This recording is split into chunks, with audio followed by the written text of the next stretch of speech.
አሁን ልዩነት አለው ካልን ታዲያ እነዚህ ነገሮች ልዩነት ምኑ ጋር ነው ልዩነቱ ነው ጥያቄው አይደል? ይሄንን ጥያቄ ለመመለስ አንድ የተወሰነ ሺህ ዓመታቶች ወደ ኋላ ልውሰዳችሁ። now let's say ከብዙ ሺህ ዓመታት በፊት ሁለት ሰዎች ነበሩ እንበል ማለት ነው። ይሄ this is an example አበበና ከበደ የሚባሉ ሁለት ሰዎች ነበሩ እንበል።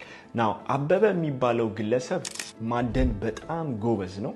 ነገር ግን የሚሰራቸው ጦሮች በቃ ምንም የማይወረወሩ ናቸው፣ ዱልዱም ናቸው፣ በቃ በስነ ስርዓት ጥሩ ቱል አይሰራም።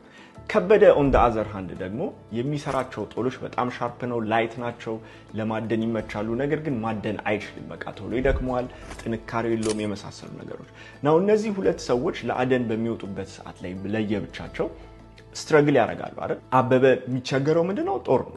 ማደን ይችላል፣ ጎበዝ ነው፣ ነገር ግን ወርውሮ አይገለለትም። ከበደ on the other hand ደግሞ ጥሩ ጦር አለው፣ ነገር ግን ለመወርወር አቅሙም ጥንካሬውም የለውም ማለት ነው right? ስለዚህ እነዚህ ሰዎች በተወሰነ ተቸግረዋል። አሁን በመሃላቸው አንደኛው ይነሳና ኦኬ የሆነ አይዲያ አለኝ። አበበ ይመጣና ለምሳሌ ከበደ ጋር ለምን አንተ ጦር ስትሰራ በጣም ጎበዝ ነህ፣ እኔ ሳድን በጣም ጎበዝ ነኝ፣ ስለዚህ ለምን አንተ ጦሩን እየሰራ ለኔ አትሰጠኝም? እኔ ደግሞ አድኜ ላንተ ስጋ ለምን አልሰጥህም የሚባል አይዲያ ይወለዳል ማለት ነው።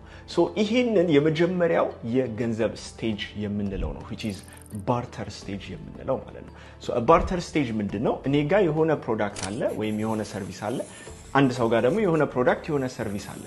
እሱን እንዴት ነው ኤክስቼንጅ የምናደርገው ወደምንለው ውስጥ ስንመጣ ኦኬ ያንን ሰርቪስ ወይም ያንን ፕሮዳክት በመለዋወጥ ትራንዛክሽን መፈጸም እንችላለን ማለት ነው አይደል? የባርተር ስቴጅ ሰጀስት የሚያደርገን ነገር ይሄ ነው። ናው ይሄ ታይፕ ኦፍ ትራንዛክሽን ኦፍ ኮርስ የራሱ የሆነ ችግሮች አሉት አይደል? ለምሳሌ let's say what if እኔ ሰርቪሱን ባልፈልግ ወይም ፕሮዳክቱን ባልፈልግ ችግር ይፈጥራል፣ ትራንዛክሽን መፈጸም አይችልም ማለት ነው right?